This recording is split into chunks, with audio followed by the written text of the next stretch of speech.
Do you love your wife? Yes. Prove it. Like, what's the metric? Give me the number that helps me know, right? Because when you met her, you didn't love her. Now you love her, right? Tell me the day the love happened. It's an impossible question. But it's not that it doesn't exist, it's that it's much easier to prove over time, right? Leadership is the same thing. It's about transitions. So if you were to go to the gym, it's like exercise, right? If you go to the gym and you work out and you come back and you look in the mirror, you will see nothing. And if you go to the gym the next day and you come back and you look in the mirror, you will see nothing, right? So clearly there's no results, can't be measured, it must not be effective. So we quit, right? Or if you fundamentally believe that this is the right course of action and you stick with it, like in a relationship, I bought her flowers and I wished her happy birthday, and she doesn't love me. Clearly I'll give up. That's not what happens. If you believe there's something there, you commit yourself to an act of service. You commit yourself to the regime, the exercise. You can screw it up. You can eat chocolate cake one day. You can skip a day or two. You know, it allows for that. But if you stick with it consistently, I'm not exactly sure what day, but I know you'll start getting into shape. I know it. And the same with the relationship. It's not about the events. It's not about intensity. It's about consistency, right?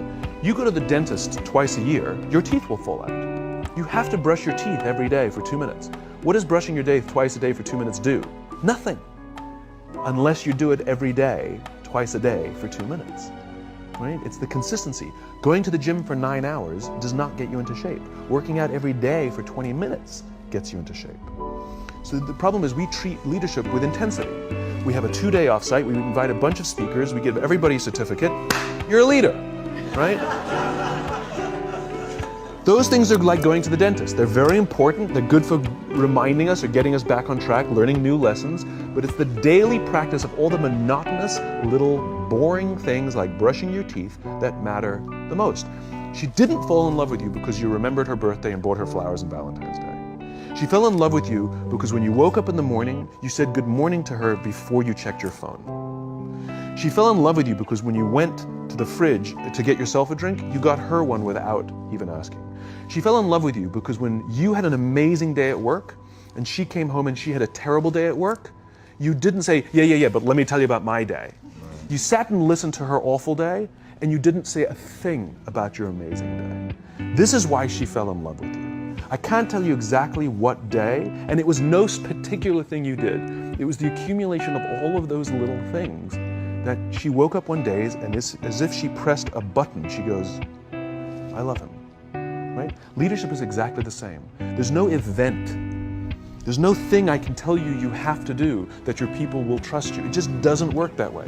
It's an accumulation of lots and lots of little things that anyone by themselves is innocuous and useless.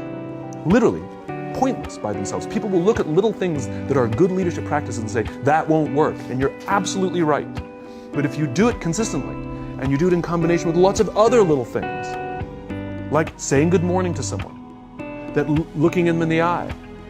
My friend George, who's a 3-star general in the Marine Corps, he says his test for leadership, and I love this, he goes, his test for a good leader is if you ask somebody how their day is going, you actually care about the answer. The number of times we're walking to a meeting, we're rushing, we go, how are you? Not good, I got to get to you later, I'm late for a meeting. If you ask the question, you were standing there and you were listening to the answer. It's those little innocuous things that you do over and over and over and over that people will say, I love my job. Not I like my job. I like my job means, yeah, the challenge is great, they pay me well, I like the people. I love my job means, I don't want to work anywhere else. I don't care how much somebody else is willing to pay me. I'm devoted to the people here, and I care desperately about the people here as if they were my family. In business, we have colleagues and coworkers. In the military, they have brothers and sisters. That's how they think of each other. If you really have a strong corporate culture, the people will think of each other like brothers and sisters. It's like a family, right? No, brothers and sisters. Deep love. Fight, but the love doesn't go away. Bicker, the love doesn't go away. and I'll fight with my sister, but if you threaten my sister, you're gonna have to deal with me, right? We'll fight internally, we'll bicker with each other, but nobody's gonna hurt each other, and if anything from the outside shows up, you're looking at a unified front. Brothers and sisters. Now, how do you create brothers and sisters out of strangers? Common beliefs, common values, you know? Parents, in other words, executives who care about their children's success, who care to raise their children, teach them skills, discipline them when necessary, help them build their self-confidence so that they can go on and achieve something more than you could have ever imagined achieving for yourself. That's leadership.